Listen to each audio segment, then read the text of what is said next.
This is wrong. The story of mankind, all of us, started when Zeus gave Prometheus and his brother Epimetheus the task of repopulating the earth. He gave the two brothers great gifts to give upon their creations.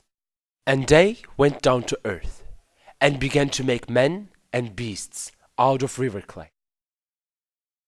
While Prometheus modeled men with great care in the shape of gods, Epimetheus rapidly made all kinds of animals, and without any foresight, he used all the good gifts upon them. When Prometheus had finished shaping men, he found that there were few of the good gifts left. Animals could run faster, see, smell and hear better, and had much more endurance. Besides, they had coats of fur to keep them warm. While men shivered in the cold nights,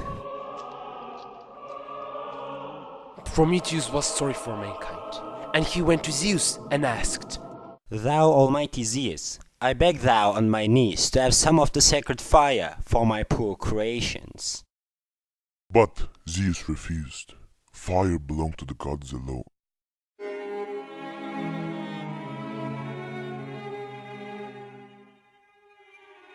Prometheus did not see his people suffer and decided to steal fire. He went up to Olympus, took a glowing ember from the sacred heart. He carried it down to earth.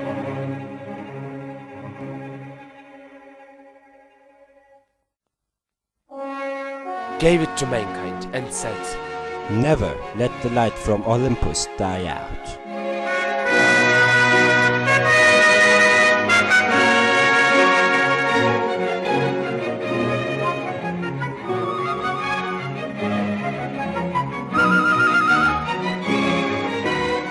No longer did men shiver in the cold of the night, and the beasts feared the light of the fire, and did not dare to attack them. A strange thing happened. humankind began to wonder and think, and were no longer earthbound. They built temples to honor the gods, and wanting to share what they had with them, they burnt the best pieces of meat on their altars. Zeus was furious when he first saw the fire on earth, but he liked the marvelous odor of roast meat reaching his nostrils. All the gods loved the smell, but Prometheus knew how hard men worked to make their living, and thought it a pity that they burned up the best parts of their food. He told them to butcher an ox and divide the meat in 2 equal pieces.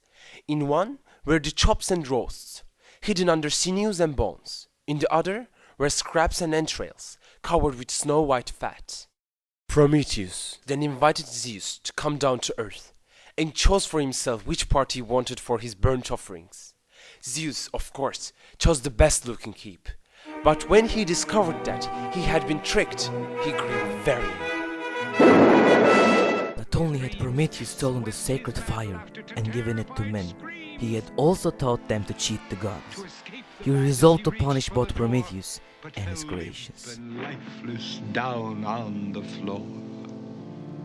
His voice was soft and very slow as he quoted The Raven from Edgar Allan Poe. And my soul from out that shadow that lies floating on the floor shall be lifted nevermore. Cast in unbreakable irons, Prometheus was chained to the top of the Caucasus Mountains. Every day, an eagle swooped out of the sky and ate his liver. At night, his immortal liver grew anew.